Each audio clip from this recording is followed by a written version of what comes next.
Halo Lur, kemarin kita udah ngebahas tragedi yang terjadi di Semarang yang menimpa seorang ibu rumah tangga. Kemarinnya juga kita udah ngebahas kasus yang terjadi di Kota Bogor yang menimpa ibu paruh baya dan semuanya ini dilakukan oleh pembantunya. Yang di Semarang oleh ART-nya, yang di Bogor sama supirnya. Nah tapi di kasus yang kita akan bahas di video kali ini itu berbeda, bukan sama ART, bukan sama supir, tapi ini dilakukan sama menantunya sendiri. Kejadiannya ini tahun lalu, cuman menurut gue ini harus kita bahas karena ya sekali lagi ini tuh buat pembelajaran buat siapa aja yang nonton video ini, apalagi buat kalian generasi-generasi sandwich. Buat sekarang-sekarang yang pengen menikah, supaya apa? Supaya nggak salah milih pasangan dan nggak berujung seperti ini. Jadi kira-kira gimana kasus yang akan kita bahas kali ini antara menantu dan mertua? Kira-kira gimana kasusnya? Kita bahas di video satu ini.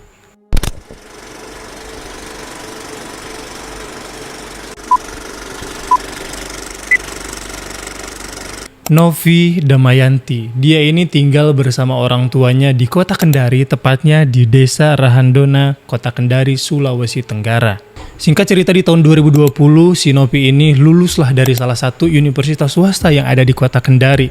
Dan dia diterima bekerja di salah satu perusahaan yang ada di kota sana. Nah setelah si Novi ini bekerja, dia tuh merasa hidupnya tuh lebih mapan daripada sebelumnya. Pekerjaannya udah stabil, uangnya yang masuk udah stabil. Dan dia ngerasa hidupnya jauh lebih baik daripada sebelumnya, alias dalam kutip udah mapan. Tapi dia ngerasa ada yang janggal. Karena kenapa? Karena di usianya yang udah cukup untuk menikah, dia belum punya pasangan.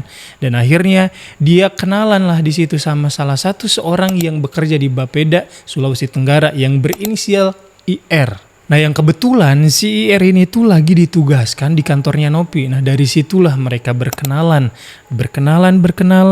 deket, lama-lama mereka tuh pacaran. Akhirnya mereka memutuskan untuk melanjutkan ke hubungan dengan jenjang yang lebih serius. Dengan lama hubungannya mereka jalan-jalan berdua, akhirnya datanglah waktu di mana mereka ingin membawa satu sama lain untuk kenalan sama orang tuanya.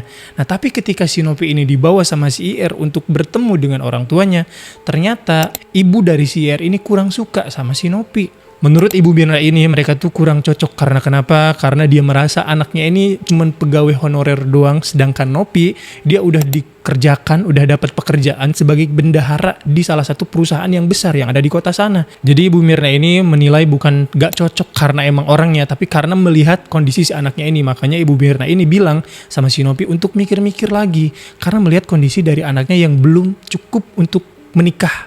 Bukan dari segi umurnya, tapi dari segi materinya. Belum dikatakan mapan, sedangkan si Novi kerja di perusahaan yang besar sebagai bendahara. Sedangkan si IR ini cuman karyawan. Tapi karena si Novi merasa dia tuh udah cinta, udah cocok, udah sayang, makanya mereka melanjutkanlah hubungan mereka sampai ke jenjang pernikahan. Nah diketahui si Novi ini bener-bener bucin banget sama si IR ini. Karena bucinnya itu, karena rasa sayangnya itu, si IR pun dibelikan motor trail sama iPhone. Padahal IR nggak minta sama sekali. IR bukan cowok yang kayak Mokondo yang pengen minta doang, enggak, tapi ini benar-benar dikasih karena atas dasar cinta. Dan akhirnya setelah mereka menjalankan hubungan itu, ternyata 2 tahun setelah itu, yaitu di tahun 2022, IR dan Novi memutuskan untuk menikah. Nah, tapi ternyata dari pernikahan inilah semua masalah ini bermuncul. Ya namanya juga pernikahan itu ya sebenarnya kan bukan menikah sesaat gitu, tapi kan awal mula dari perjalanan hidup yang baru bersama dua orang yang berbeda. Satu kepala beda. Pokoknya di sini nih masalah mulai muncul. Dari sini sifat si Novi itu ternyata makin kelihatan bedanya, kelihatan berubahnya. Si Novi ini kadang sering cemberut sama si IR karena dia ngerasa si IR ini lebih perhatian sama orang tuanya. Si Novi juga kadang marah karena si IR ini sering ngirim transferan kepada orang tuanya. Padahal dari sebelum nikah juga IR ini tipe orang yang emang bertanggung jawab untuk membantu perekonomian dari keluarganya. Si Novi gak setuju sama sikap-sikap yang dikeluarkan oleh si IR kepada keluarganya, terutama sama ibunya. Padahal di situ ekonomi mereka ini udah terbilang cukup, bahkan lebih dari cukup dengan gajinya si Novi yang gede. Ya meskipun si IR gajinya lebih sedikit daripada Novi. Singkat cerita mereka udah dikaruniai seorang anak dan si Novi ini meminta untuk IR resign dari pekerjaannya untuk fokus mengurus anak dan rumah. biarkan Nopi yang kerja, kata dia gitu. Nah, setelah mikir-mikir, IR pun karena dia ngerasa emang gajinya yang jauh lebih kecil daripada si Nopi ini, akhirnya dia memutuskan untuk fokus di rumah, mengurus rumah dan mengurus anaknya. Tapi sering berjalannya waktu, yang tadinya si Nopi nyuruh si IR ini benar untuk fokus di rumah, fokus ngurus anak, tapi si Nopi ini malah marah-marah sama si Ir karena dia ngerasa suaminya ini di rumah aja dan gak ngasilin duit. Padahal tadinya dia sendiri yang nyuruh dia fokus di rumah, fokus ngurus anak. Tapi sekarang dia yang marah karena ngerasa suaminya gak ngasilin duit. Hal itu pun sampailah ke telinga dari orang tuanya si IR, Bu Mirna. Dari sinilah Bu Mirna pun ikut kesal sama si Nopi karena ya begini sikapnya sama anaknya. Dan dibalik itu juga si Nopi kesal sama Bu Mirna karena dia ngerasa Ibu Mirna ini terlalu ikut campur masalah keluarganya. Dari situ semua permasalahan yang ada di rumah tangganya gara-gara ini bermulai dari masalah ekonomi. Lagi-lagi ekonomi. Karena IR udah ngerasa gak dihargain lagi sama Nopi, bahkan Nopi ini sering memandang kecil keluarganya IR gitu. Dia ngerasa dia udah gak cocok sama Nopi dan dia niat untuk berpisah, bercerai sama si Nopi ini. Dan akhirnya ini pun terdengar lagi sama ibunya. Tapi Ibu Mirna ternyata malah gak setuju karena dia ngerasa anaknya itu masih butuh sosok ayah sama ibu, butuh dua sosok yang lengkap. Akhirnya mereka pun bertemu bertiga dan di situ mereka berbincang, tapi respon si Nopi malah gak enak. Di situ IR pun marah lagi karena si Nopi lagi-lagi selalu memandang rendah keluarganya, bahkan ibunya sendiri. Dengan keputusan yang IR akan lakukan sama si Nopi ini, alias pengen nyerahin si Nopi ini, Nopi ngerasa kalau si IR ini dihasut sama keluarganya, yang padahal ternyata tadinya juga si Nopi ini berencana untuk menjebloskan si IR ke dalam penjara dengan menjebak dia menggunakan narkoboy. Tapi dia mikir-mikir lagi, katanya dia takut gara-gara ulah dia menggunakan narkoboy ini malah dia juga yang ketangkep dan dia nggak mau nanggung resiko itu. Tapi di sini Nopi nggak kehabisan akal, dia menjebak IR seolah-olah dia melakukan KDRT dan akhirnya si Nopi ini melaporkan si IR ini ke kantor polisi. Di situ Ibu Mirna ini panik karena dia takut anaknya di penjara. Akhirnya Ibu Mirna memohon maaf, bahkan sampai berlutut memohon kepada Nopi agar mencabut tuntutannya kepada si IR. Dan dari situ akhirnya si Nopi mencabut tuntutannya sama suaminya sendiri.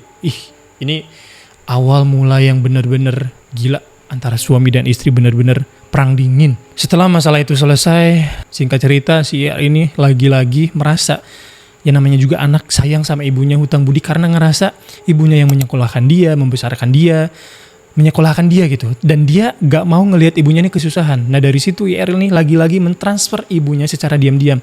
Tapi ternyata transferan itu diketahui lagi sama si Nopi dan akhirnya di situ si Nopi marah lagi. Dari situ si Nopi ngerasa sedih, ngerasa dicuekin, marah-marah gak jelas dan akhirnya dia melampiaskan kemarahannya ini di media sosial yang isinya kayak gini. Aku diam sambil memperhatikan bermacam-macam karakter manusia hingga pada akhirnya menemukan definisi yang dekat adalah pisau. Karena si Nopi ini ngerasa bimbang, ngerasa bingung, akhirnya dia memutuskan untuk pulang ke rumahnya untuk yang niat awalnya ini untuk menenangkan diri. Tapi ketika datang ke rumahnya, datang ke kampungnya, dia malah bertemu sama teman lamanya yang bernama Firman. Nah di sini mereka curhat, bertukar pikiran, ternyata mereka sefrekuensi dan dari sinilah awal kejadian ini bermulai. Singkat cerita, di pertemuan antara si Nopi sama si Firman ini mereka kan curhat-curhatan dan si Firman nanyain perihal postingan kata-kata tadi nih dari si Nopi. Mereka curhat-curhat dan si Nopi pun curhat dengan POV dari dia.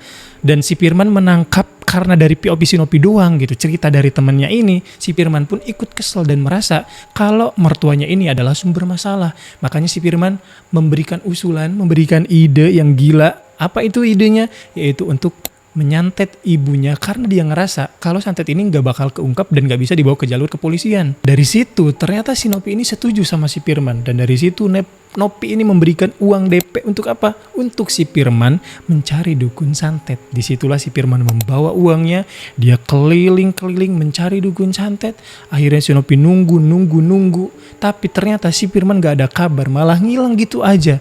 Tapi Nopi gak bisa memperkarakan uang yang udah dia kasih buat DP karena dia juga ngerasa takut dan ngerasa kalau rencananya ini bisa dibocorkan. Nah tapi ternyata dendam si Nopi ini udah benar-benar mendarah daging. Dia tuh udah benar-benar pengen menghabisi mertuanya sendiri. Dari situ dia kepikiran gimana caranya untuk menghabisi mertua saya yang satu ini. Dan ternyata dia nelpon lagi si Firman. Tapi bukan untuk menanyakan uang DP yang udah dia bawa kabur tadi.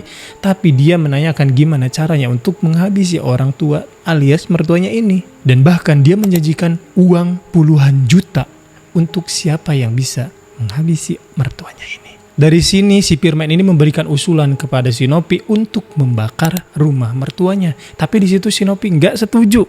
Karena kenapa? Karena kalau misalkan dibakar, tapi ibunya selamat, di sini malah bikin repot lagi. Dia nyari cara lagi, dia berdiskusi lagi. Ternyata si Firman mengusulkan untuk menyewa eksekutor alias untuk mertuanya sendiri. Dan dari situ si Nopi setuju nih, udah setuju ini aja nih. Dan di situ si Nopi bilang kalau saya sedia menyiapkan uang 75 juta untuk siapa yang bisa jadi eksekutor ini. Dan bahkan saya bakal menggaji dia 4 juta per bulan selama 3 tahun berturut-turut. Gila. Karena ngedenger tawaran yang sangat menggiurkan ini, akhirnya si Firman pun yang bersedia menjadi eksekutornya. Setelah mereka deal-dealan, akhirnya si Nopi ini memberikan atau mentransfer DP yang senilai 9.300.000. Dari situ akhirnya mereka melakukan perjanjian dan besoknya di tanggal 7 April 2024, pas hari Minggu ketika Nopi libur kerja, akhirnya mereka ketemuan di ATM di dekat rumah mereka. Tujuan mereka ketemuan kali ini ternyata untuk membincangkan bisnis mereka ini. Ternyata di situ mereka ketemu di ATM. Kenapa? Karena untuk memberikan uang 1 juta lagi untuk si Firman. Setelah memberikan uang 1 juta itu, akhirnya mereka pergilah ke warung bakso untuk makan siang bareng, meeting untuk membicarakan tujuan jahatnya ini kepada mertua si Novi. Ternyata mereka ini punya rencana kalau orang tua dari si IR ini alias mertuanya si Novi ini pengen dijadikan seolah-olah korban begal, dan mereka pun udah menyiapkan tempatnya, di setting tempatnya. Ternyata mereka memilih tempatnya itu di dekat DPRD di Kota Kendari. Kenapa di jalan dekat gedung DPRD? Karena mereka merasa di jalan itu emang jalan yang sepi gitu, jarang ada orang lalu lalang. Mereka juga udah menyiapkan sarung tangan untuk si Firman ini dari si Novi. Supaya apa? Supaya tidak meninggalkan bekas sidik jari. Dan mereka pun emang berniat ingin melakukan aksinya itu di hari itu juga setelah makan bakso. Selesai mereka makan bakso siang bersama, meeting dan menyiapkan semua rencananya dengan matang. Akhirnya si Firman pun menunggu di area jalan DPRD Kota Kendari. Dan si Nopi pun langsunglah menuju ke tempat di mana ibunya si IR ini atau mertuanya berada. Dan di situ dia nyamperin Ibu Mirna seolah-olah mengajak baikan. Dengan alibinya si Nopi bilang kalau dia pengen ngajak Ibu Mirna ini untuk shopping. Karena memang di saat itu tuh udah H-3 lebaran dan kebetulan juga Ibu Mirna ini pengen beli bawang. Akhirnya Ibu Mirna ini ikut. Nah si IR ini tadinya ini mau ikut, tapi si Nopi bilang alibinya ini uangnya ini gak cukup. Jadi kalau misalkan si IR ikut, yang lain juga pada ikut. Makanya si IR pun mengerti lah dan mengizinkan ibunya untuk pergi bersama si Nopi. Dari situ Ibu Mirna dan Nopi ini berangkat cuman berdua dengan si Nopi menggunakan mobil Brio ini yang warna kuning dan menuju ke tempat pertama yang mereka ingin datengin, yaitu ke pasar untuk membeli bawang. Dan setelah dari situ ternyata mereka juga ke Indogrosir di Kota Kendari untuk membeli kebutuhan karena menjelang lebaran. Di belakang Bu Mirna, si Nopi ini diam-diam menghubungi si Firman melalui chat. Dia menanyakan apakah Firman udah standby belum di lokasi, lu udah ada belum, udah siap belum, udah ready belum. Ternyata si Firman juga belum sempat ngebales sekalipun, gak ada balesan dari si Firman. Akhirnya si Nopi memutuskan untuk beranjak ke arah gedung DPRD ini, tapi muter-muter dulu di area Bundaran Citraland untuk mengulur waktu sambil menunggu balasan dari si Firman. Nah biar si Ibu Mirna ini gak curiga, Nopi ini sepanjang jalan ngobrol santai, ngobrol biar Ibu Mirna ini gak curiga. Gak lama dari situ ternyata si Firman pun akhirnya ngebales WA dari si Nopi ini dan dia mengkonfirmasi kalau dia udah siap. Dari situ si Nopi langsung tancap gas menuju jalan gedung DPRD di Kota Kendari. Dan di situ si Firman udah standby dan akhirnya mereka menuju ke sana dan Nopi menepilah ke pinggir jalan. Dengan alasan apa? Dengan alasan ada sepupunya yang mau nebeng, ikut pulang bareng. Nah di sini Ibu Mirna ini gak ngerasa curiga sama sekali. Nah gak lama dari situ akhirnya si Firman pun langsung masuk, duduk di belakang Ibu Mirna dan langsung Bu Mirna menggunakan tali. Dan setelah Bu Mirna ini gak berdaya, padahal emang Bu Mirna ini sempat ngelawan tapi ya udah gak ada tenaga gitu, udah sepuh, udah tua, pakai tali. Dan akhirnya Ibu Mirna ini terkujur lemas dan di situ pun Firman mengeluarkan sebelah pisau dan langsung bagian leher dengan perutnya beberapa kali. Karena si Nopi di situ juga terbawa emosi, terbawa dendam. Akhirnya si Nopi merebut pisau yang dipegang sama si Firman dan langsung ke badan Ibu Mirna. Gak lama dari situ si Mirna dan si Firman pun langsung mengumpulkan semua barang berharga milik Ibu Mirna dengan tujuan agar semuanya ini terlihat seperti Ibu Mirna dan Nopi ini adalah korban begal. Dari situ si Firman pun langsung membawa semua barang berharga milik Ibu Mirna, dan si Nopi ini langsung membawa Ibu Mirna menggunakan mobil Brio-nya yang warna kuning ini untuk keliling di kota Kendari. Untuk apa? Untuk mencari jalanan yang cukup sepi, yang dimana dia akan mengakhiri semuanya. Di situ dia sampailah ke Jalan Madusila. Di situ dia ngerasa sepi dan cocok, dan langsung dia minggir ke kiri, langsung turun dan teriak-teriak minta tolong seolah-olah dia memang korban begal. Di situ Nopi pun teriak-teriak minta tolong sama pengendara yang lalu lalang, dan akhirnya setelah semua orang mengumpul di mobilnya si Nopi ini, akhirnya dia bilang kalau mereka ini korban begal dan ini tolong ibu mertua saya tolong yang sudah terkapar di bangku depan sebelah kiri. Akhirnya dari situ Bu Mirna pun langsung dilarikan ke RSUD Kota Kendari, tapi sayangnya Ibu Mirna di situ nggak bisa diselamatkan, alias sudah tidak ada. Tak lama dari situ IR pun datang dan nangis histeris karena melihat ibunya yang sudah berlumuran darah, sudah tiada dan menjadi korban pembegalan judulnya. Dan di situ si Nopi masih bisa bersandiwara, nangis sekenceng-kencengnya, dan dari situ Nopi langsung buru-buru melaporkan ke Kapolsek di Kota Kendari, dan dia di situ mengarang semua kronologinya ke polisi. Coba, ini benar-benar menjadi eksekutor, menjadi pembayar, dan menjadi pemeran utama di dramanya. Kalian tahu alasan Nopi sama polisi kronologinya gimana? Penjelasannya gimana? Nopi bilang kalau pas di Jalan Madusila, pas mereka pulang dari pasar sama Indogrosir, dia dihadang sama beberapa orang yang menggunakan motor metik dengan alasan dia begalnya ini bilang katanya kalau mobil si Nopi ini bocor. Makanya dari situ si Nopi percaya, si Nopi turun dan mengecek bannya. Tapi ketika Nopi mau masuk mobil lagi, ternyata Ibu Mirna udah nggak ada, udah menjadi korban begal, barang-barangnya semua nggak ada, dan sudah ditemukan berdarah dan meninggal dunia. Tak lama dari situ akhirnya polisi pun langsung mengecek ke olah TKP alias ke Jalan Madusila untuk memeriksa jalan di daerah situ. Dan bahkan berita pun langsung dihebohkan karena karangan si Nopi ini bener-bener sempurna. Bahkan media berita pun udah menyebarkan berita kalau di sini tuh rawan begal dengan cerita karangan si Nopi ini. Pokoknya semua orang di sini tuh percayalah sama cerita karangan si Nopi, bahkan udah masuk berita kan. Nah, dari situ di balik tangisan si Nopi yang histeris itu ternyata hatinya tuh senang karena dia merasa menang, dia ngerasa semua skenarionya ini berjalan dengan sempurna. Tapi ketika si polisinya ini datang olah TKP ke Jalan Madusila, polisi ini benar-benar nemuin kejanggalan. Akhirnya polisi pun memanggil lagi Nopi sebagai saksi. Nah, di hari besoknya si Nopi pun dipanggil lah untuk menjadi saksi kepada pihak yang berwajib di Kapolsek Kota Kendari. Nah, dari situ Nopi pun langsung diinterogasi, langsung ditanya lah gimana kronologi yang sebenarnya. Tapi ternyata Nopi ini di sini mentalnya nggak kuat lur. Mentalnya nggak kuat, mentalnya melempem, mentalnya melemah, dia gemeteran, dan dia ternyata karangan ceritanya itu malah berubah-ubah, nggak konsisten. Makanya dari situ pihak kepolisian langsung menaruh kecurigaan kepada si Nopi ini. Karena polisi ini udah curiga sama si Nopi, akhirnya polisi mencari rekaman CCTV di seluruh kota Kendari yang ada. Bahkan ketika polisi ini melihat rekaman CCTV yang di jalan gedung DPRD ini, mereka melihat bahwa di situ ada mobil Nopi warna kuning dan melihat ada seorang pria yang masuk ke dalam mobil tersebut dan bahkan sempat ngobrol sama si Nopi. Dari kejanggalan yang ditemukan sama polisi ini, akhirnya polisi pun melihatkanlah video ini sama si Nopi ini. Lihat. Ini maksudnya gimana? Orang ini siapa? Cowok ini siapa? Terus kok bisa ngobrol? Dari situ si Nopi menceritakan lagi, mengarang lagi sampai bener-bener gak nyambung. Sana sini muter sampai benang kusut lah gitu. Gak jelas alurnya mau kemana, karangannya mau kemana, skenario-nya mau kemana. Dan akhirnya di situ polisi langsung fokus lagi nih sama si Nopi, terus diinterogasi, terus ditanya, dan akhirnya namanya juga kebohongan, bangkai mau ditutupi setutup apapun pasti baunya akan tercium juga. Dan akhirnya di situ Nopi menceritakan semuanya, bahkan mengakui perbuatannya. Dari awal mula dia dendam, dari awal mula semuanya pokoknya diceritain lah, karena dia udah gak sanggup lagi gitu ngarang ceritanya. Skenarionya gagal. Termasuk Sinop ini mengaku kalau semuanya ini dilakukan dengan bantuan temannya yang bernama Firman. Dan tak lama dari situ besoknya Firman pun ditangkap. Yang mana Firman ini lagi bersantai di rumahnya. Dia mungkin ngerasa menang juga. Mungkin dia belum tahu apa yang terjadi. Di situ dia dibekuk, ditangkap, dan akhirnya mereka pun langsung ditetapkan menjadi tersangka. Dan semuanya dibikin kaget.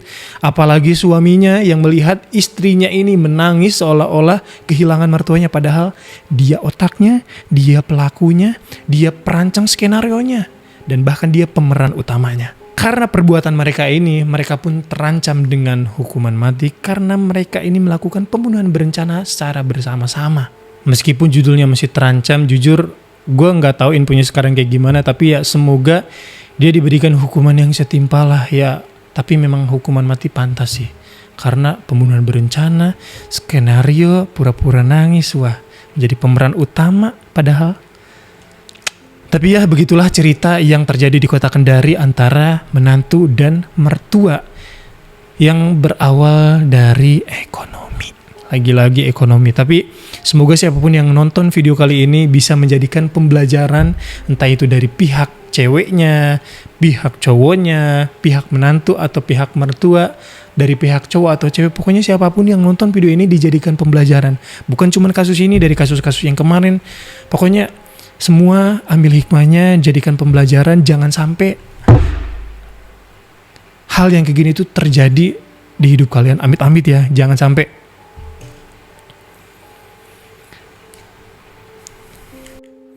Intinya sehat-sehat buat kalian semua. Jangan lupa jaga kesehatan, jangan lupa jaga tali persaudaraan, jangan lupa makan, jangan lupa minum karena udah haus. Jadi segitu dulu kita pembahasan kasus di video kali ini di kota Kendari. Dan besok gue akan ngasih lagi beberapa kasus yang menurut gue harus kita kupas di sini. Biar apa? Biar menjadi pembelajaran, biar menjadi pengingat. Bukan untuk ditiru, tapi untuk dijadikan pembelajaran. Oke? Gue Agam Prayoga. See you next video. Bye-bye.